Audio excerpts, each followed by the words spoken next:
మాజీ MLA Vallabhaneni Vamsi bail petition పై counter దాఖలు చేసేందుకు పోలీసులు సమయం కోరారు. కౌంటర్ దాఖలు చేయడానికి 3 రోజుల సమయం కావాలని కోర్టుకు విజ్ఞప్తి చేశారు. ఇప్పటికే 2 సార్లు పోలీసుల విజ్ఞప్తితో కోర్టు సమయం ఇచ్చింది. మరోసారి పోలీసులు సమయం కోరడంపై వంశీ తరపు లాయర్లు అభ్యంతరం వ్యక్తం చేశారు.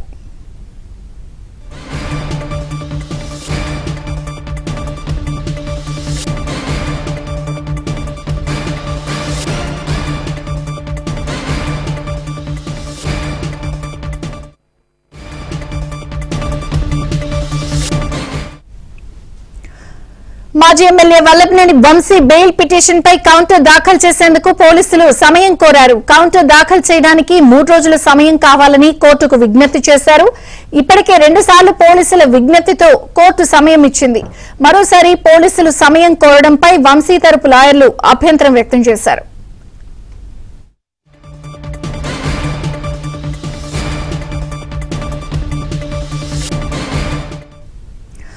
మరోసారి వల్లభనేని వంశీకి సంబంధించిన బెయిల్ పిటిషన్ పై పూర్తి వివరాలు కోర్టుకి సబ్మిట్ చేయడానికి పోలీసులు సమయం కోరారు. కౌంటర్ దాఖలు చేయడం కోసం మరో 3 రోజులు సమయం కోరారు. పూర్తి సమాచారం మా ప్రతినిధి ప్రసాద్ అందిస్తారు. ప్రసాద్. విజయ చంద్రిక విజయవాడ ఎస్సీ ఎస్టీ కోర్టులో వంశీ కేసులకు సంబంధించి విచారణ కొనసాగుతోంది. ముఖ్యంగా ఇప్పటికే దీనికి సంబంధించి ప్రధానంగా పోలీసుల తరపు నుంచి కస్టడీ పిటిషన్ దాఖలు చేశారు. ఇందులో 10 రోజుల పాటు కస్టడీకి ఇస్తే మరిన్ని వివరాలు తెలుసుకునే అవకాశం ఉంటుంది. అదేవిధంగా మరికొంతమంది పాత్రలపై అనుమానాలు వ్యక్తం చేస్తున్న నేపథ్యంలో వంశీ ఇచ్చే సమాచారం కీలకంగా మారనుంది. అందువల్ల తమ కస్టడీ ఇవ్వాలంటూ కూడా కోర్టు పిటిషన్ దాఖలు చేసిన దానిపై 2 రోజుల పాటు వాదనలు కూడా జరిగాయి. ఈ మరికొద్దిసేపట్లో ప్రస్తుతం ఈ కోర్టులో కాల్ వర్క్ జరుగుతుంది. కాల్ వర్క్ తర్వాత లంచ్కు ముందే దీనికి సంబంధించి తీర్పు వెలువరించే అవకాశం ఉందని కూడా చెప్తా ఉన్నారు. మరోవైపు అతని ఆరోగ్యరీత్యా జైల్లో రిమాండ్ ఖైదీగా ఉన్న వంశీకి ఒక మంచం ఏర్పాటు చేయడంతో పాటు ఇంటి నుంచి ఆహారం తెచ్చుకునేందుకు సౌలభ్యం కల్పించాలని కూడా ఒక పిటిషన్పై దాఖలు చేశారు. నిన్న మొన్నటి దీనిపై కూడా వారు న్యాయవాదులు కూడా తమ వాదనలు వినిపించడం జరిగింది. అయితే ఇటు జైలుకు సంబంధించి అలాగే ఇటు ప్రభుత్వ ఆసుపత్రి వైద్యుల నుంచి నివేదిక వచ్చిన తర్వాత దీనిపై నిర్ణయం వెలువరిస్తామని చెప్పారు. దానికి సంబంధించి కూడా వాదన పూర్తయిన నేపథ్యం అదే వారి ఇటు డాక్టర్ దగ్గర నుంచి జైలు నుంచి నివేదిక కూడా కోర్టుకు అందినట్టు తెలుస్తూ ఉంది. మరి కొద్దిసేపట్లో దానికి సంబంధించి కూడా న్యాయాధికారి తీర్పు వెలువరించే అవకాశం ఉందని కూడా చెప్తున్నారు. అయితే బెయిల్ పిటిషన్ సంబంధించి మాత్రం పోలీసుల అధికారుల తీరుపై మాత్రం కొంత విమర్శలు వ్యక్తమవుతూ ఉన్నట్టు కూడా తెలుస్తోంది. ఎందుకంటే ఇప్పటికే వంశీకి బెయిల్ ఇవ్వాలంటూ అతని తరపు న్యాయవాదులు పిటిషన్ దాఖలు చేశారు. అందులో ప్రధానంగా ఈ సత్యవర్ధనకు సంబంధించిన కేసులో ఇక్కడ నేరుగా అతను పాల్గొనలేదు, కేవలం కుట్రపూర్తిగా ఇరికించారని కూడా వాదనలు వినిపించారు. అంతేకాకుండా ఈ కేసు కూడా రాజకీయ కోణంలో ఉన్న నేపథ్యంలో అతను బెయిల్ మంజూరు చేయాలి, ఆరోగ్య కారణాలను కూడా పరిగణలో తీసుకోవాలని కూడా విన్నవించడం జరిగింది. అది దీన్ని కౌంటర్ దాఖలు చేయాలంటే పోలీసులకు ఇప్పటికే 3 రోజుల క్రితమే పిటిషన్ దాఖలు చేసిన రోజే న్యాయమూర్తి ఆదేశాలు జారీ చేశారు. అయినప్పటికీ కూడా 3 రోజులు సమయం కోరినప్పటికీ కూడా ఇప్పటివరకు కూడా కౌంటర్ దాఖలు చేయకపోవడంపై వంశీ తరపు న్యాయవాదులు అభ్యంతరం వ్యక్తం చేశారు.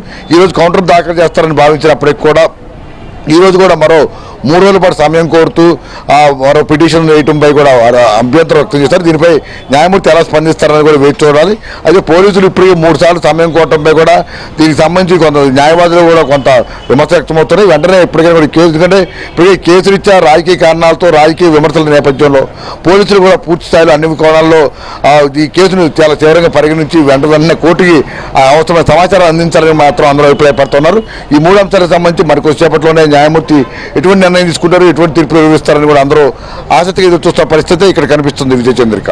ప్రధానంగా పోలీసులు అంటే ఇంకా ఎటువంటి ఆధారాలు లేకపోతే సబ్మిట్ చేయడానికి సమయం కోరుతున్నారు? అంటే బెయిల్ పిటిషన్కి సంబంధించి ప్రధానంగా ఇందులో ప్రస్తావించింది 2 అంశాలు. బెయిల్ పిటిషన్ వేసిన సమయంలో ముఖ్యంగా వల్లభనేని వంశీకి సత్యవర్ధన్ కిడ్నాప్ చేశారని ఏదైతే కేసు నమోదు చేశారో ఆ కేసుకి ఎటువంటి సంబంధం లేదు, రాజకీయ కారణాలతో పెట్టారనేది ఒకటి వారు వాదించడం జరిగింది.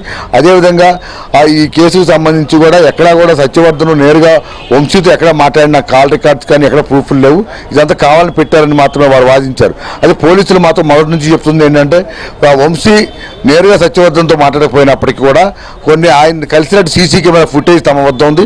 అదేవిధంగా వంశీ అనుచరులు ఎవరైతే రంగా కావచ్చు, కోర్టులు వీరిద్దరు కూడా మొదటి నుంచి ఎమ్మెల్యేగా ఉన్నప్పటి నుంచి కూడా వంశీకి ప్రధాన అనుచరులుగా ఉన్నారు. మొత్తం ఆ నియోజకవర్గం మొత్తం కూడా వారిద్దరి పేర్లు అందరికీ తెలుసు. ఈ నేపథ్యంలో వారి ద్వారా ఈ మొత్తం వ్యవహారం నడిపించిన నేపథ్యంలో వారు ఏ విధంగా ఎవరితో ఈ మొత్తం నడిపారు, సత్యవర్ధన్ కిడ్నాప్ చేయడం కానీ, కుటుంబ సభ్యుల్ని కలవటం కానీ, ఇతర అంశాలకు సంబంధించి కూడా వారిద్దరూ ఎవరెవరు ఫోన్లు చేశారు, ఎవరెవరిని కలిశారు, ఏ ఏ సందర్భాల్లో ఏ కారులో ఎక్కించుకెళ్ళిన అంశాలపై కొంత డేటాను సేకరించినప్పటికీ కూడా పూర్తి స్థాయిలో కౌంటర్ దాఖలు చేయాల్సిన ఉన్న నేపథ్యంలో మరికొన్ని ఆధారాలు సేకరించాల్సి ఉందని చెప్తున్నారు. అవన్నీ కూడా ఇప్పటికే దాదాపు 2 పర్యాయాలు ఇప్పటికే టైం కోరిన నేపథ్యంలో మరోసారి సమయం ఇస్తారా లేదనే అంశంపై కూడా ఇప్పుడు ఉత్కంఠ నెలకొంది.